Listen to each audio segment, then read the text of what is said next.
नया फिर दिन हुआ,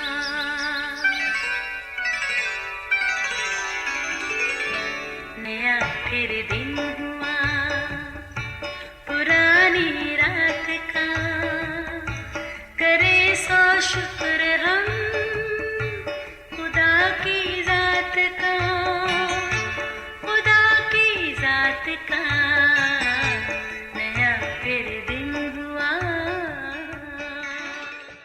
आज की आयत, क्योंकि उसी में सब चीज़ें पैदा की गईं, आसमान की हों या ज़मीन की, देखी हों या अनदेखी, सब चीज़ें उसी के वसीला से और उसी के वास्ते पैदा हुईं।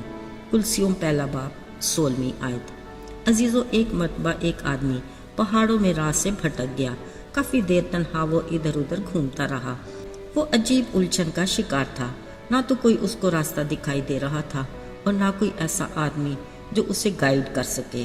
सख्त मायूसी की हालत में आखिरकार उसे एक शख्स नजर आ ही गया। उसने उससे अपने कैंप का रास्ता पूछा।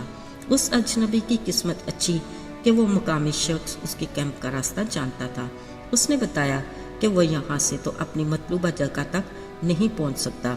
सो वो बोला, जनाब, आपको पहाड़ की दूसरी तरफ से होकर जाना पड़ेगा, वहीं से आपके कैंप का रास्ता शुरू होगा।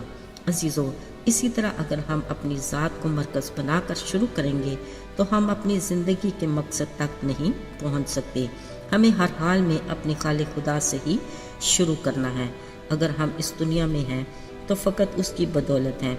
याद रहे, हमें खुदा ने तख्लीक किया और तख्लीक भी अपने लिए ही किया। अगर हम इस नुक्ते को अच्छे से समझ जाएं तो हमारी ज़िंदगी बेमानी नहीं रहेगी। अजीज़ों, फ़कत खालिक खुदा के ही वसीले से हम अपनी असलियत, अपने आगाज़, अपनी शनाख्त और ज़िंदगी के मकसद को जान सकेंगे। खालिक की निगाह में अहमियत का अंदाज़ा भी हमें तभी होगा। याद रहे, दूसरा हर रास्ता आगे से बंद मिलेगा। अजीज़ों, दुनिया में तरह तरह की मशीनें ईजाद की जाती हैं।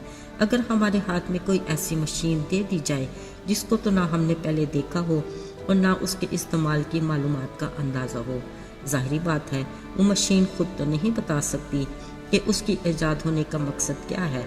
सिर्फ उसका मूजद या उसका तरीक़ा इस्तेमाल किताबचा ही उसके मकसद को ज़ाहिर कर सकता है। अजीज़ों, बिल्कुल इसी तरह हमें तख्लीक करने वाला खालिक खुदा ही हमारी तख्लीक का मतलब बता सकता है, या वो किताबचा जिसमें हमारी ज़िंदगी के मकसद को पूरा करने का तरीक़ेकार लिखा है, यानी खुदा का जिंदा कलाम बाइबल मुकद्दस। याद रहे, हमारी ज़िंदगी का वजूद कोई मामूली चीज़ नहीं, ये खालिक खुदा की बड़ी अमानत है।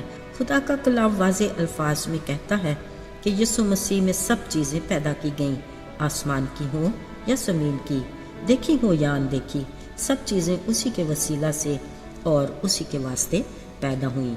अजीज़ों, यकीन कीजिए, हमारी ज़िंदगी का मकसद, हमारी ख्वाहिश, हमारे दिल के सुकून और खुशी से कहीं बड़ा है। हमारे ख़ानदानी रिश्तों, काम कारोबार, हमारे ख्वाबों और तमन्नाओं से भी कहीं बड़ा।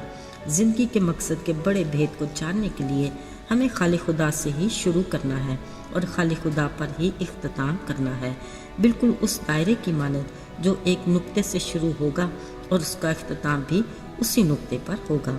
अजीज़ों, अक्सर ज़िंदगी के मकसद की तलाश में हर संजीदा शख्स खोज में रहता है, मगर असल मकसद को जानने से कासर है, क्योंकि हम गलत जगह यानी अपने आप से और अपनी ज़ात से ही शुरू करते हैं।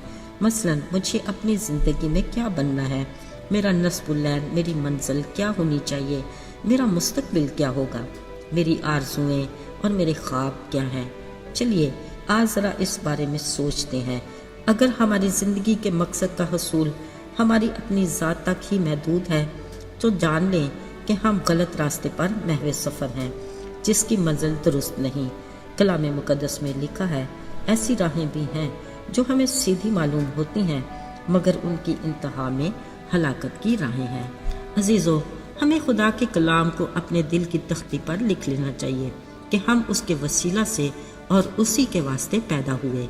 हमारी ज़िंदगी की हर बात, हर काम का आगाज़ उसी के नाम से और उसी की मर्ज़ी से होना चाहिए, क्योंकि उस खुदा के हाथ में हर जानदार की जान और कुल बनी नौ आदम का दम है। हमें अपनी ये ज़िंदगी अपने लिए नहीं बल्कि खालिक खुदा के लिए गुजारनी है। یاد رہے وہ ہم میں سے ہر ایک کو ہمارے نام سے جانتا ہے۔ التجا ہے کہ وہ ہمیں توفیق دے کہ لوگ ہماری باتوں اور ہمارے کاموں سے اس قادر مطلق خدا کے نام کو بھی جانیں۔ آئیے دعا کریں۔ اے زندہ جلالی آسمانی باپ، آج ہم تیرے حضور صرف شکر گزاری کرنا چاہتے ہیں۔ تو نے ہمیں وہ سب کچھ دیا جس کے ہم حقدار بھی نہیں تھے۔ یہ تیرا بڑا فضل ہے، آج کچھ اور نہیں۔ ہمارے باپ، ہمیں صرف تو ہی تو چاہیے۔ ہماری دلی شکر گزاری کو قبول کر، یسوع کے مبارک اور جلالی نام میں، آمین۔